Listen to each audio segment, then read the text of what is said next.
बिस्मिल्लाहिर्रहमानिर्रहीम। अस्सलाम वालेकुम नाज़रीन, आप यूट्यूब चैनल देख रहे हैं। मैं इमरान खान हूं और डोनाल्ड ट्रंप जब तक इस पे खुद कोई बात नहीं करता तब तक हम कुछ कह नहीं सकते। बहरहाल ट्रंप का पता कोई नहीं है। दबाव डालने के लिए भी वो न्यूक्लियर कोड्स मांग सकता था ताकि खबर बाहर निकले और ईरान के ऊपर दबाव डले। जितना डोनाल्ड ट्रंप पे दबाव है, जितनी मुश्किल में डोनाल्ड ट्रंप है, ऐसे में वो कुछ भी कर सकता है अपनी खाल बचाने के लिए। दूसरा नाज़रीन, जब जहाज गिरा ना, ईरान ने जहाज गिराया अमेरिका का और उनका पायलट वहां पे गुम गया। अब वो जो ऑपरेशन हो रहा था उसमें आपको पता है बड़ा लंबा चौड़ा ऑपरेशन था। अमेरिकी मरीन्स वहां पे उतरे, उनके अपने जहाज और हेलीकॉप्टर तबाह हो गए, तो 5-6 तैयारे अमेरिका के जाया हो गए थे और बड़ी मुश्किल पड़ गई थी। चारों तरफ से हमले भी हो रहे थे, तो ये बड़ा खौफनाक एक ऑपरेशन था। इस ऑपरेशन के बीच में जो व्हाइट हाउस में सिचुएशन रूम बना हुआ है, वहां पे डोनाल्ड ट्रंप ने बड़ा गैर जिम्मेदाराना और गलत रवैया अपनाया। यानी वो इरिटेटिंग किस्म का उनका बिहेवियर था, बड़ा बदतमीजी वाला। तो डोनाल्ड ट्रंप को सिचुएशन रूम से फिर बाहर किया गया और जो कमांडर्स थे उन्होंने ये फैसला किया कि जितना हो सके डोनाल्ड ट्रंप को सिचुएशन रूम से दूर रखा जाए, क्योंकि डोनाल्ड ट्रंप के सिचुएशन रूम में आने से ऑपरेशन के ऊपर असर पड़ता था। यही आप अंदाजा कर लें कि अमेरिकी सदर को अमेरिकी फौज सिचुएशन रूम से दूर रख रही है, जो व्हाइट हाउस में बनाया ही इसलिए गया है ताकि सदर को तमाम सिचुएशन से और चीजों से आगाह रखा जाए। वो वॉर रूम नहीं है, वो सिचुएशन रूम है, ताकि सदर जो है वो सिचुएशन से आगाह रहे। लेकिन सदर को उससे बाहर कर दिया गया। ये ट्रंप की हालत है। नंबर 3 मामला यह है कि डोनाल्ड ट्रंप का दामाद इंक्वायरी की जद में आ गया। इंक्वायरी शुरू की है अमेरिकी सेनेटर्स ने और उन्होंने आगाज कर दिया कि $2 अरब सऊदी अरब से, $1.5 अरब कतर से और यूएई से और $110 मिलियन से जायद फीस भी वसूल की गई है। वो ये कहते हैं कि अमेरिकी खारजा पॉलिसी को डोनाल्ड ट्रंप का दामाद जेरेड कुशनर जो है वो मुतासर कर रहा है। सऊदी अरब के पब्लिक इन्वेस्टमेंट फंड से, कतर से और यूएई की हुकूमतों से अरबों डॉलर इन्होंने इकट्ठे किए और यही अमेरिका के लिए सफारतकारी भी कर रहे हैं। तो ये कन्फ्लिक्ट ऑफ इंटरेस्ट है। ऐसा आदमी जो अमेरिका की सफारतकारी की कोशिशों में शामिल है, वो जो ममालिक इस वक्त जंग की जद में है, उन्हीं ममालिक से अरबों डॉलर इकट्ठे कर रहा है। तो ये मफादात का टकराव है, यह कन्फ्लिक्ट ऑफ इंटरेस्ट है। अब इसके ऊपर अमेरिकी सेनेटर्स ने इंक्वायरी शुरू की है। डोनाल्ड ट्रंप के लिए एक बड़ा मसला। चौथा बड़ा इंकशाफ, ये मैंने अपने पिछले वीलॉग में आपको बताया भी था, अब ये खबर खुलकर सामने आ गई है कि अमेरिका का जो स्ट्राइक करने का या अपने आप को बचाने का जो असलहे का जखीरा है, उसमें 50% तक अमेरिकी मिसाइलों में कमी आई। स्ट्राइक यानी हमला आवर मिसाइलों की जो मिकदार है उसमें 45% तक कमी आ चुकी है। 17 दिनों में उन्होंने चला दिए इतनी बड़ी तादाद में अपने क्रूज मिसाइल, बाकी मिसाइल्स।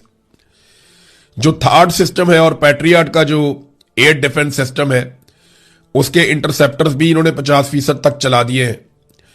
और अगर मजीद जंग चलती है 2-4 हफ्ते, क्योंकि ये सिर्फ 5-6 हफ्तों के अंदर ये सारा कुछ हो गया है, अगर मजीद जंग चलती है 2-4 हफ्ते, तो ये गैर जरूरी तौर पे अमेरिका में मिसाइलों की किल्लत पैदा हो जाएगी और अमेरिका दुनिया के सामने वुल्नरेबल हो जाएगा। यानी उसकी फौजी कुव्वत को एक बहुत बड़ी चोट पहुंचेगी। इस वजह से भी अमेरिकन जो इदारे हैं वो डोनाल्ड ट्रंप को और हुकूमत को मना कर रहे हैं कि मजीद लड़ाई के अंदर ना जाए। अब आ जाए नाज़रीन मुज़ाकरात की तरफ। ईरान तो मुज़ाकरात पे माना नहीं।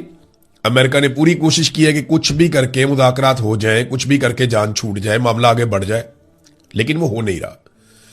ईरान मान नहीं रहा, जबकि पाकिस्तान पूरी कोशिश कर रहा है, जोर लगा रहा है। पाकिस्तान के अंदर बहुत सारे टाउट्स ईरान के ऊपर इल्जाम लगाना शुरू हो गए हैं कि ईरान हार क्यों नहीं मानता। देखिए, पाकिस्तानी ये जानते हैं कि अमेरिका को फेस सेविंग लेकर देनी पड़ेगी और इसी में आसिम मुनीर की और शहबाज शरीफ की सर्वाइवल है। अब वो अमेरिका को फेस सेविंग लेकर देना चाहते हैं और ये चाहते हैं कि ईरान थोड़ा सा सर नीचे झुकाकर, थोड़ा सा शिकस्त तस्लीम करके, थोड़ा सा अपने आप को डाउन करके, जो चीजें मैदान में नहीं हारा वो टेबल के ऊपर थोड़ा बहुत हार जाए, ताकि पाकिस्तान को भी कुछ मिल जाए। लेकिन इस डील में पाकिस्तान को यही मिल सकता है ना कि ट्रंप की खुशनुदी मिल जाएगी, और तो कुछ वो देते नहीं हमें। हां, एक उसने ऑफर किया कि फुटबॉल की टीम पाकिस्तान की डलवा देगा, कोई एक आधी टीम नकारा सी निकाल के उसकी जगह पाकिस्तान की टीम डलवा देगा, ये उसने कहा है और कहता है इसके बारे में मैंने बात भी की है। बहरहाल अब पाकिस्तान में टाउट छोड़ दिए गए हैं कि वो ईरान को बुरा भला कहें, और अब ईरान को बुरा भला कहने का सिलसिला एक बार फिर शुरू हो गया है। पाकिस्तान मुज़ाकरात करवा पा रहा है, नहीं करवा पा रहा है। आपने हुर्मुज़ जो खुलवानी थी, दुनिया भर की रिफाइनरियां तो चलवानी थी, लेकिन अपनी रिफाइनरी बंद हो गई। ये देखें अटक रिफाइनरी का स्टेटमेंट, रावलपिंडी वाली अटक रिफाइनरी बंद हो गई है। अटक रिफाइनरी ने पाकिस्तान स्टॉक एक्सचेंज को लेटर लिखकर आगाह किया है कि रावलपिंडी इस्लामाबाद में रस्तों की बंदिश की वजह से ना क्रूड ऑयल पहुंच रहा है और ना साफ शुदा ऑयल, डीजल, पेट्रोल स्टॉक करने की हमारे पास मजीद जगह है, क्योंकि माल बाहर जा ही नहीं पा रहा। इसलिए जनाब रिफाइनरी बंद हो रही है। तो हम दुनिया की नंबरदारी के चक्कर में हैं, अपना हमें पता कोई नहीं है। इस्लामाबाद और रावलपिंडी के पास जितना भी सनती जोन है वो सारा का सारा बंद पड़ा है। मसनूआत की तैयारी बंद पड़ी है। बड़ी तादाद में दिहाड़ीदार मजदूर और जितने भी ड्राइवर्स हैं, फैक्ट्रियों के दरवाजे उनके ऊपर बंद हो गए हैं। बेचारे काम करने वाले मेहनतकश काम कर नहीं पा रहे। अब 5-6 दिन हो गए हैं उनका कारोबार बंद पड़ा है, और सुनने में आ रहा है कि 26 तारीख तक ये कारोबार ऐसे ही बंद रहेगा जब तक कि अमेरिका बहादुर और ईरान के मुज़ाकरात नहीं करवा दिए जाते। ये जनाब पाकिस्तान की टोटल हिकमत अमली कि दुनिया खुलवाने के चक्कर में अपना मुल्क बंद करवा रहे हैं। और वजह इसके पीछे एक ही है कि आसिम मुनीर साहब को और शहबाज शरीफ साहब को डोनाल्ड ट्रंप की खुशनुदी चाहिए, और लगातार लंबे अरसे तक के लिए चाहिए। पाकिस्तान में बिजली एक मरतबा फिर महंगी कर रहे हैं ये। यार अगर आप अमेरिका के इतना काम आ रहे हैं, थोड़ा बहुत फायदा भी आप अमेरिका से ले लें, कोई पाकिस्तान के लिए रिलीफ ले लें आईएमएफ से। आईएमएफ बात आपकी मानता नहीं है, गरीबों का जीना दोभर कर दिया है। जो आईपीपी मुआहदे इन्होंने लगाए थे, अब 1 बिजली का यूनिट इस्तेमाल करते हैं हम और 3 यूनिट के हम पैसे देते हैं, और वो यूनिट भी इन्होंने 4 गुना ज्यादा कर दिया बिल बढ़ा बढ़ा के। अब एक मरतबा फिर ये हर सूरत में 2800 अरब रुपए अदा करने के पाबंद है। यानी आईपीपी के साथ जो मुआहदे किए हैं, हर सूरत में 2800 अरब रुपए अदा करने हैं, और अब अवाम के ऊपर दोबारा से बिजली की कीमत में बढ़ाने का ये फैसला कर रहे हैं। मई के बिलों में मार्च के इस्तेमाल शुदा यूनिट्स पर इजाफी कीमत वसूल की जाएगी। अंदाजा करें मार्च का बिल जो आप अदा कर चुके हैं, मार्च के महीने का जो बिल आपको आया, आपने वो बिल अदा कर दिया, उस बिल के ऊपर दोबारा मई के बिल में फिर से वो बिल आएगा। यानी जो मार्च में आपने बिल अदा किया है उसका इजाफी बिल मई के बिल में दोबारा आएगा। मार्च के महीने में लोग बुलबुला रहे थे, चिल्ला रहे थे कि यार इतना बिल कैसे आ गया। अब मई के महीने में, क्योंकि देखे ना अप्रैल में तो बिजली नहीं आई, तो इस्तेमाल कहां पे होनी थी। तो जो मार्च में आपने बिजली इस्तेमाल की है उसके ऊपर इजाफी पैसे अब ये वसूल करेंगे मई के महीने में। ये है पाकिस्तान की सरकार। अवाम का खून नचोड़ेंगे और नवाज शरीफ को कोई नहीं पूछेगा। भाई कोई तो इस आदमी को बिठाकर सवाल पूछो कि ये कौन से मुआहदे थे भाई जो आपने डॉलरों के अंदर कर दिए, कि आपने लाके एक आईपीपी को बिठाया, उसको आपने कहा कि भाई जितने मर्जी तुम यूनिट बनाओ या ना बनाओ हम तुम्हें पैसे देंगे। अगर तुम्हारी कैपेसिटी 1000 मेगावाट की है और हम तुमसे लेते हैं 50 मेगावाट, तो हम तुम्हें पैसा 1000 मेगावाट का देंगे, 50 मेगावाट का नहीं देंगे। इसी को कैपेसिटी पेमेंट कहते हैं। भाई जिससे आप जितनी चीज खरीदते हैं उतना पैसा देते हैं ना। ये क्या तरीका हुआ कि हम आपसे खरीदें या ना खरीदें आपको पैसा मिलेगा। यही इन्होंने एलएनजी टर्मिनल्स के अंदर भी किया। $16 मिलियन से ज्यादा पैसा हर महीने हम एलएनजी टर्मिनल्स को देते हैं। दीगर कुछ और पाकिस्तान तरीके इंसाफ के लोग ये क्लेम कर रहे हैं कि उनके पास कोई सरप्राइज है या कुछ ऐसा वो करने जा रहे हैं 5 अगस्त को, जिससे कोई शायद नई चीज होगी या शायद हुकूमत को कोई सरप्राइज मिलेगा। लेकिन जब ऑफ द रिकॉर्ड हमने पाकिस्तान तरीके इंसाफ के मुख्तलिफ लोगों से पूछा तो अब उन्हें आइडिया नहीं है। यानी हो सकता है कोई इक्का दुक्का लोगों को पता हो, लेकिन जो क्यादत है पाकिस्तान तरीके इंसाफ की, उनमें से जो अक्सर लोग जिनसे खबरें वबरें हम ले लेते हैं, उन्हें आइडिया नहीं है। उन्हें सिर्फ यही पता है कि शेड्यूल के जो एहतजाज होंगे वो होंगे और 5 अगस्त के दिन में जरा ज्यादा एहतजाज किया जाएगा, इसलिए कि 5 अगस्त को इमरान खान साहब को गिरफ्तार किया गया था। अब ये जनाब पाकिस्तान तरीके इंसाफ का अभी तक का प्लान है, जिसमें पाकिस्तान तरीके इंसाफ के अक्सर लोगों को नहीं पता कि ये मंसूबा है क्या। जुनैद अकबर साहब ने यह क्लेम किया कि जो भी हम 5 अगस्त को करने जा रहे हैं उसका ऐलान हम 1 अगस्त को कर देंगे।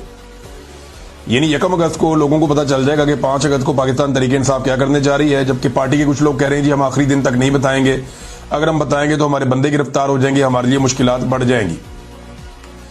अब क्या मोमेंटम बना है तहरीक का, तो सीरियसली मैं आपको यह बताऊं कि जैसे माजी में मोमेंटम बन रहा था अभी तक वैसी एक भी चीज मैंने नहीं देखी। अब मैंने जुलूस देखे हैं, जलसे देखे हैं, सिंध के अंदर एक्टिविटी हुई है, सलमान अकरम राजा साहब गए हैं, लेकिन ये जो रियल पॉलिटिकल एक्टिविटीज पाकिस्तान में होती हैं ये उस तरह की एक्टिविटीज हैं। पाकिस्तान तहरीक इंसाफ का एक खासा रहा गुज़िश्ता 2-3 साल में कि जब भी वो लोगों को निकालते हैं तो लोग बहुत बड़ी तादाद में निकलते हैं और लोग अपनी मर्जी के साथ खुद आते हैं, बहुत बड़ी तादाद में आते हैं और इमरान खान की आवाज के ऊपर लब्बैक कहते हैं। वो चीज अभी तक दिखाई नहीं दी। एक आदमी जेल में बैठा और पाकिस्तान की आवाम की वजह से बैठा और पाकिस्तान की आवाम इस बात को जानती भी है, लेकिन जो लोग लोगों को बाहर बुला रहे हैं उनके ऊपर से लोगों का ट्रस्ट कमजोर पड़ गया है। तहरीक इंसाफ ने आपस में इतनी लड़ाइयां की, एक दूसरे को इतना गद्दार और गद्दार कहा, एक दूसरे को इतना ज्यादा टारगेट किया कि अब आहिस्ता आहिस्ता सारे लोग जो है वो अपनी क्रेडिबिलिटी ऐसा लगता है खोते चले जा रहे हैं और लोग इनकी आवाज सुनने को भी शायद तैयार नहीं है या उस बड़े पैमाने पर तैयार नहीं है। इमरान खान के नाम पे लोग निकलते तो हैं, अभी भी जो है वो काफी दिन बाकी हैं, यानी वो 4 दिन ये बाकी हैं, उसके अलावा कोई 5 दिन जो है वो अगस्त के बाकी हैं। तो 5 अगस्त तक क्या होगा, अभी 1-1.5 हफ्ते का टाइम है, 1 हफ्ते से ज्यादा का टाइम है। देखते हैं कि लोगों का कोई मोमेंटम बनता है या नहीं बनता, लेकिन अभी तक मोमेंटम बनाने की कोशिश की जा रही है। और मैं आपको सीरियसली ये बताऊं कि जो कोशिश इस मर्तबा पाकिस्तान तहरीक इंसाफ की लीडरशिप कर रही है ये माजी से ज्यादा कोशिश हो रही है। माजी में इतनी कोशिश नहीं की गई, इस दफा लीडरशिप ज्यादा कोशिश कर रही है। अवाम की तरफ से जो रिस्पांस है वो उस तरह का नहीं है। माजी में अवाम का जो रिस्पांस है वो बड़ा तगड़ा था और लीडरशिप को कुछ भी नहीं करना पड़ा था, अवाम निकल के आ गई थी। अब सवाल यह पैदा होता है कि 5 अगस्त तक ऐसा क्या करेगी पाकिस्तान तहरीक इंसाफ, या कौन सी ऐसी अनाउंसमेंट करेगी कि एक मोमेंटम बनेगा। इमरान खान साहब तो जेल के अंदर अग्रेसिव हो गए, उन्होंने तो जारहाना बयान देना शुरू कर दिए, उन्होंने सीधी डायरेक्ट उन्होंने चढ़ाई आसिम मुनीर साहब पे की है और वो सारी चीजों के लिए आसिम मुनीर साहब को जिम्मेदार करार दे रहे हैं। मैंने आपको इमरान खान साहब का स्टेटमेंट पढ़ के सुनाया, तो कोई भी कभी भी किसी फील्ड मार्शल या आर्मी चीफ के खिलाफ जेल में बैठा हुआ हुक्मरान कभी ऐसा नहीं बोला जैसा इमरान खान साहब बोल रहे हैं। हत्ता कि जुल्फिकार जी भुट्टो के बयानात भी है, लेकिन मोहतात बयानात थे। नवाज शरीफ के बयानात भी हैं, आसिफ अली जरदारी के बयानात भी हैं। अलग इनके तो बयानात जब जेल में ही होते हैं तब तो आर्मी चीफ का ये नाम भी नहीं लेते, तब तो ये उनके बारे में एक लफ्ज भी नहीं बोलते, ना आर्मी चीफ का। आप गौर करना, नवाज शरीफ जितनी दफा जेल गया कभी नवाज शरीफ ने आर्मी चीफ का नाम लिया? तब तो किसी अर्दली का नाम भी नहीं लेते ये। जरदारी साहब जब जेल में गए क्या वो तब ये करते थे? बिल्कुल नहीं करते थे, बल्कि बाहर जो उनकी पार्टी के लोग थे वो भी नहीं करते थे। इवन जब नवाज शरीफ साहब जेल में गए तब नवाज शरीफ साहब की पार्टी, जब तक नवाज शरीफ साहब जेल से बाहर नहीं आ गए, जब तक ये डील मुकम्मल नहीं होगी तब तक उन्होंने एस्टेब्लिशमेंट पे तनकीद करना शुरू भी नहीं की, ना मरियम ने ना किसी और ने। तो ये बड़ा क्लियर है कि इमरान खान ने जेल में बैठकर एस्टेब्लिशमेंट के साथ वो कर दी है जो कोई और लीडर जिसका तस्वुर भी नहीं कर सकता। और इमरान खान एक्चुअली एक ब्रांड है। मैं आपको बताता हूं ना, जाती तौर पर मैं यहां अभी बरतानिया में हूं तो यहां पहुंचने से पहले मैं कुछ 10 के करीब मुल्क फेरा हूंगा।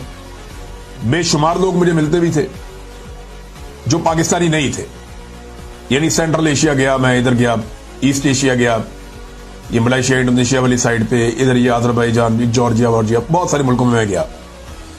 ये और ये गल्फ कंट्रीज, और अभी मैं यूके में हूं। ये जिन ममालिक में भी मैं गया, मैं लोगों से मिला, तो जब भी किसी को पता चलता है कि मैं पाकिस्तानी हूं, चाहे वो टैक्सी ड्राइवर है, चाहे वो कोई और आदमी है, और पाकिस्तानी नहीं भी है, तो वो डायरेक्टली इमरान खान का नाम लेते हैं लोग। ये हकीकत है। जितने लोग पाकिस्तान से बाहर रहते हैं या ट्रैवल करते हैं, वो जाएं दुनिया के जिस मर्जी मुल्क में जाएं, वो जैसे ही किसी को मिलेंगे वो आपको इमरान खान का नाम लेगा। लोग इमरान खान के नाम के साथ पाकिस्तान को और पाकिस्तान के नाम के साथ इमरान खान को नत्ती करते हैं, जोड़ते हैं। ये अल्लाह ताला ने उसको इज्जत दी है, वो एक ब्रांड बन के सामने आ गया। मुझे एक आदमी नहीं मिला इस लंबे चौड़े टूर के बीच में या इससे पहले भी कभी जो अयूब खान को जानता हो, याया खान को जानता हो, जो ज़ियाउल हक को जानता हो, जो परवेज मुशर्रफ को जानता हो, जनरल कमर जावेद बाजवा को जानता हो, फील्ड मार्शल है आसिम मुनीर, इनको जानता हो, कोई नहीं मिला मुझे।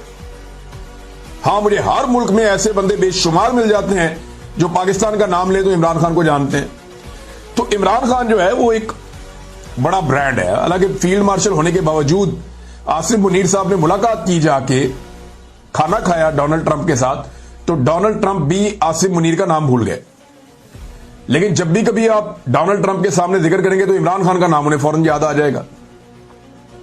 तो इमरान खान एक्चुअली कद में इनसे बहुत बड़ा है सबसे, और यही प्रॉब्लम है पाकिस्तान की मिलिट्री एस्टेब्लिशमेंट की कि एक आदमी हमसे ज्यादा कद में बड़ा कैसे हो गया। हीरो का जो स्टेटस है वो तो हमारे पास था हमेशा से, ये आदमी कौन आ गया जो हमारी जगह पे हीरो बन रहा है। लोग हमें ताकतवर समझते थे, लोग हमसे प्यार करते थे, हमें लोग ईमानदार और मुहिब्बे वतन समझते थे। ये कहां से आ गया एक और आदमी जो हमारा मुकाबला कर रहा है इस चीज में। तो बजाय इसकी कि उसको बर्दाश्त करते, मिलिट्री एस्टेब्लिशमेंट ने रिएक्ट कर दिया, और वो रिएक्शन अब आप देखें कहां ले आए उनको। वो जितना इमरान खान को मारते हैं उनकी अपनी मकबूलियत उतनी ज्यादा फारिग हो जाती है, और ये उनके साथ लगातार होता चला जा रहा है। इमरान खान साहब से ऐसा लगता है पूरा निजाम बदला ले रहा है, मिलिट्री एस्टेब्लिशमेंट भी बदला ले रही है, ब्यूरोक्रेसी भी बदला ले रही है। ये जितनी सियासी जमातें ये जानते हैं कि जिस दिन ये इक्तदार से निकले ये जेलों में जाएंगे। इन्होंने इलेक्शन चोरी किया हुआ है, इन्होंने करप्शन के ऊपर एनआरओ लिया हुआ पूरा का पूरा, इन्होंने अपने केसेस खत्म करने के लिए कवानीन बदल दिए हैं। जिस दिन पाकिस्तान में ताकत का तवाजुन दूसरी तरफ गया, ये सारे जेलों में जाएंगे। और जैसी जेल इमरान खान साहब को